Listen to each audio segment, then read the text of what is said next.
नवंबर 2016 रात के 8:15 इस्लामाबाद, पाकिस्तान। एक बेहद खुफिया और सुरक्षित तहखाने में आज जश्न का माहौल था। वहां पाकिस्तान की खुफिया एजेंसी ISI का major Iqbal, underworld don Dawood Ibrahim और खनानी भाई बैठे हुए थे। उनके सामने टीवी स्क्रीन चल रही थी, लेकिन उनका असली ध्यान बाहर खड़े उन दर्जनों ट्रकों पर था जो बस कुछ ही घंटों में रवाना होने वाले थे। इन ट्रकों में कोई हथियार, बम या बारूद नहीं था। इन ट्रकों में भारत को अंदर से खोखला कर देने वाला एक ऐसा जहर भरा था जिसे पकड़ना किसी भी सेना के लिए नामुमकिन था। इन ट्रकों में भरे थे 60,000 करोड़ रुपए के बिल्कुल असली दिखने वाले जाली भारतीय नोट। सब कुछ उनके मास्टर प्लान के हिसाब से चल रहा था। अगले दिन सुबह 4 बजे ये खेप नेपाल बॉर्डर पार करके हिंदुस्तान में दाखिल होने वाली थी। तभी अचानक टीवी स्क्रीन पर एक ब्रेकिंग न्यूज फ्लैश होती है और भारत के प्रधानमंत्री नरेंद्र मोदी राष्ट्र को संबोधित करने के लिए स्क्रीन पर आते हैं। कमरे में सन्नाटा छा जाता है और फिर पीएम मोदी के मुंह से निकले एक फैसले ने उस तहखाने में ऐसा भूकंप ला दिया कि कुछ ही मिनटों बाद खनानी नाम का वो मास्टरमाइंड हाहाकार करता हुआ इमारत की छत पर दौड़ता है और वहां से कूदकर अपनी जान दे देता है। आखिर उस रात ऐसा क्या हुआ था? कैसे भारत के national security adviser NSA Ajit Doval और एक अंडरकवर रॉ एजेंट ने बिना एक भी गोली चलाए दुश्मन के 60,000 करोड़ के नापाक मंसूबों को रद्दी के कागज में बदल दिया? इस स्पेशल एपिसोड में हम आपको बताएंगे भारत के उस सबसे बड़े और खामोश सर्जिकल स्ट्राइक की अनसुनी कहानी, ऑपरेशन ग्रीन लीफ। इस खौफनाक साजिश की असल शुरुआत होती है 26 मई 2014 से, जब नरेंद्र मोदी ने भारत के प्रधानमंत्री पद की शपथ ली थी। मोदी जी के शपथ लेते ही ISI के मेजर इकबाल और कई आतंकवादी ग्रुप्स ने नेपाल बॉर्डर के जरिए 60,000 करोड़ रुपए की जाली करेंसी भारत भेजने का मास्टर प्लान बनाया। उनका इकलौता मकसद था भारत में तबाही मचाना और देश की अर्थव्यवस्था को नष्ट करना। दरअसल इससे पहले खनानी भाई इस्लामाबाद के एक मदरसे में बैठकर दाऊद इब्राहिम और मेजर इकबाल के साथ मिलकर ये खेल काफी समय से खेल रहे थे। साल 2013 तक वो 11,000 करोड़ रुपए के जाली नोट हिंदुस्तान भेज चुके थे और हैरानी की बात ये थी कि उनका एक भी नोट पकड़ा नहीं गया था। उनका पहला टारगेट था कि किसी भी तरह मोदी जी प्रधानमंत्री न बन सके। आतंकवादियों को नोटों के कुछ टेक्निकल इनपुट्स भारत के ही कुछ गद्दारों और पुराने सिंडिकेट से मिल रहे थे, जिनकी एक ही शर्त थी कि मोदी चुनाव नहीं जीते। लेकिन जब 2014 में मोदी जी चुनाव जीत गए तो उस रात इस्लामाबाद के तहखाने में बैठे दाऊद इब्राहिम का खून खौल उठा।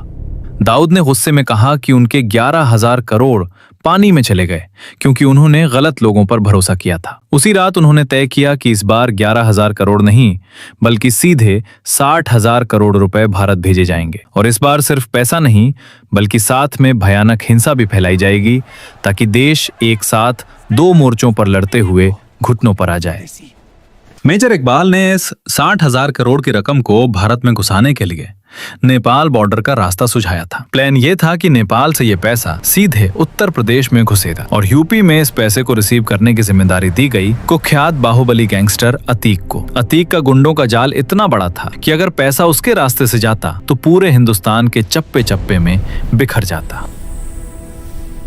लेकिन मेजर इकबाल को एक बहुत बड़ा डर सता रहा था। उसने 2015 में दाऊद के सामने अपनी चिंता जताते हुए कहा कि अगर 2017 के यूपी चुनाव में सत्ता योगी आदित्यनाथ के हाथ में चली गई तो यूपी में अतीक समेत उनका पूरा नेटवर्क खत्म हो जाएगा और नेपाल बॉर्डर वाला रास्ता हमेशा के लिए बंद हो जाएगा। ये सुनकर दाऊद ने साफ अल्टीमेटम दिया। तो नवंबर 2016 आखिरी मौका है। इसी के साथ 9 नवंबर 2016 की वो खौफनाक तारीख तय कर दी गई जब ये 60,000 करोड़ की पहली बड़ी खेप नेपाल बॉर्डर से यूपी में घुसनी थी। भारत में हाल ही में उरी सर्जिकल स्ट्राइक हुई थी और पूरा देश जोश में था। उस दोपहर भारत के national security adviser NSA Ajit Doval अपने दफ्तर के आंगन में टहल रहे थे। तभी उनके एक अधिकारी ने आकर उन्हें ये खौफनाक खबर दी कि पाकिस्तान 60,000 करोड़ के नकली नोट भारत भेजने की तैयारी कर रहा है। ये सुनते ही डोभाल जी एक पल के लिए सन्न रह गए। उन्होंने कहा 60,000 करोड़, ये बहुत बड़ी रकम है। अगर ये पैसा हिंदुस्तान आ गया तो बाजार हिल जाएगा, लोग डरेंगे और देश की स्थिरता टूट जाएगी। डोभाल ने तुरंत अपने अधिकारी को आदेश दिया कि हमारे उस स्पाई जासूस से संपर्क करो और पता लगाओ कि 60,000 करोड़ के नोट छप चुके हैं या अभी छपने बाकी हैं। ये स्पाई कोई और नहीं बल्कि रॉ के एक बेहद होनहार और खतरनाक undercover agent major Mohit Sharma थे।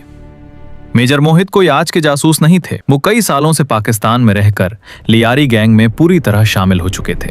वो खनानी भाइयों और मेजर इकबाल के साथ कंधे से कंधा मिलाकर काम करते थे और दुश्मन उन्हें अपना ही आदमी समझकर उन पर अंधा भरोसा करता था।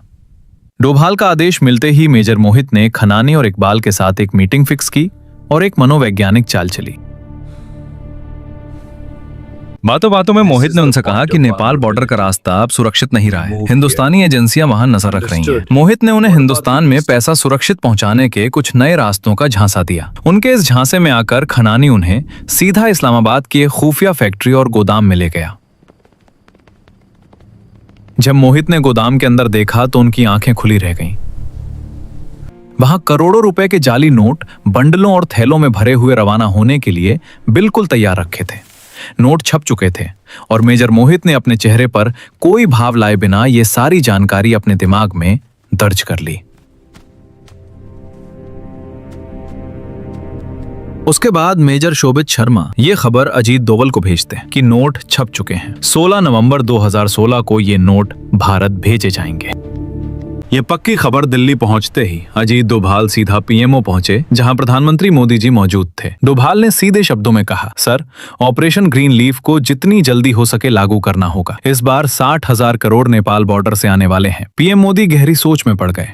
उन्हें पता था कि अगर इसे अचानक लागू किया गया तो देश में बड़ी हलचल मचेगी और आम आदमी को भारी परेशानी होगी। मोदी जी ने चिंता जताते हुए कहा कि डोभाल जी, ये सही कदम नहीं होगा। लेकिन डोभाल जी ने अपनी आंखों में दृढ़ता लाते हुए कहा, सर, अगर ये पैसा हमारे देश में आ गया तो आतंकवाद को रोकना नामुमकिन हो जाएगा। ये सिर्फ करेंसी नहीं, ये उस नेटवर्क की रीढ़ है जो देश में हिंसा फैलाना चाहता है। जब मोदी जी ने पूछा कि क्या कोई और तरीका है, तो डोभाल ने दो टूक जवाब दिया कि सर, पैसा छप चुका है और यूपी से बॉर्डर तक उनका नेटवर्क बहुत मजबूत है। इसके अलावा कोई रास्ता नहीं बचता। हालांकि डोभाल जी ने एक शर्त रखी, ऑपरेशन ग्रीन लीफ लागू करने से पहले यूपी में अतीक अहमद के उस नेटवर्क को तोड़ना होगा, वरना पैसा किसी न किसी रास्ते से अंदर आता रहेगा। 7 नवंबर की सुबह डोभाल जी सीधे यूपी के डीजीपी से मिले। आदेश बिल्कुल स्पष्ट था, पीएमओ का हुक्म है, अतीक को जितनी जल्दी हो सके गिरफ्तार करना है। डीजीपी ने चिंता जताई कि अतीक का नेटवर्क बहुत बड़ा है और उसे अचानक उठाने से शहर में दंगे और सांप्रदायिक तनाव भड़क सकता है। डोभाल ने बेहद सख्त लहजे में कहा, यह देश की सुरक्षा का सवाल है, तो जो गड़बड़ी होगी वो किसी दंगे से बड़ी होगी। ये काम जल्द से जल्द होना चाहिए। यूपी की स्पेशल टास्क फोर्स एसटीएफ को तुरंत अलर्ट पर रखा गया। अधिकारियों को क्लोज डोर ब्रीफिंग दी गई और बिना किसी लीक के एसटीएफ के जवानों ने सादे कपड़ों में ऑपरेशन को अंजाम दिया। 48 घंटे के अंदर ही बाहुबली अतीक को पुलिस की गिरफ्त में ले लिया गया। दुश्मन का वो रिसीविंग नेटवर्क जो भारत में जहर फैलाने वाला था, उसे बॉर्डर पार करने से पहले ही नेस्त नाबूद कर दिया गया। कहानी वापस लौटती है 8 नवंबर 2016 की उस खौफनाक रात पर। रात के 2 बजे इस्लामाबाद के उस खुफिया फैक्ट्री में करोड़ों के जाली नोटों के बंडल ट्रकों के खुफिया हिस्सों में भरे जा चुके थे। पैकिंग इतने शातिराना तरीके से की गई थी कि बॉर्डर की चेकिंग में ये बिल्कुल आम मालवाहक ट्रक लगे और किसी को शक तक ना हो।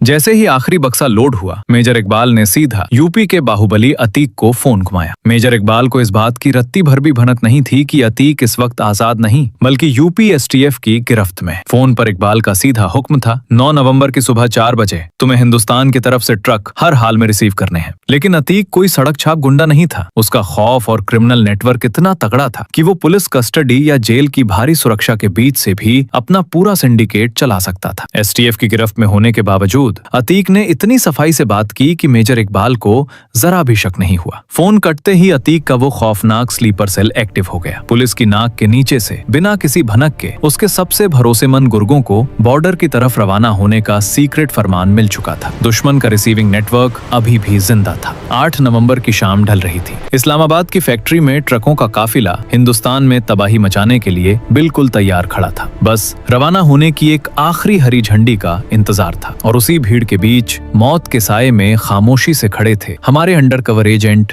मेजर मोहित शर्मा। उनके चेहरे पर वही पुराना मुखौटा था, लेकिन उनका दिमाग इस पूरी तबाही की पल पल की रिपोर्ट दिल्ली पहुंचा रहा था।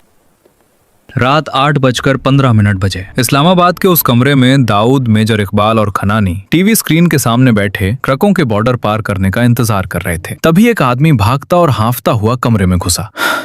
भाईजान, टीवी पर देखो क्या आ रहा है। सब टीवी की तरफ मुड़े। स्क्रीन पर मोदी जी सीधे देश को संबोधित कर रहे थे और उन्होंने वो ऐतिहासिक ऐलान कर दिया कि आज रात से 500 और 1000 के नोट बंद हो जाएंगे। एक ही झटके में ट्रकों में भरा 60,000 करोड़ का जाली खजाना महज रद्दी के कागज में बदल गया। इस भयंकर सदमे और अपनी सालों की मेहनत को राख होता देख खनानी बदहवास होकर कमरे से बाहर निकला, छत पर गया और वहां से नीचे गिरकर उसने अपनी जान दे दी। दोस्तों, ये कोई आम राजनीतिक फैसला नहीं था।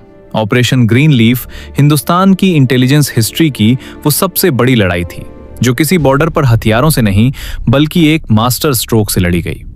अजीत डोभाल और मेजर मोहित शर्मा जैसे उन गुमनाम शूरवीरों ने खामोशी से वो कर दिखाया जिसका श्रेय उन्होंने कभी नहीं मांगा।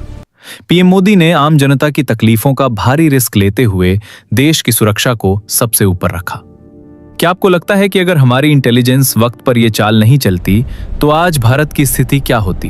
अपनी राय कमेंट्स में जरूर बताएं। इस वीडियो को लाइक करें और भारत के इन गुमनाम जांबाजों के लिए कमेंट बॉक्स में जय हिंद लिखना ना भूलें।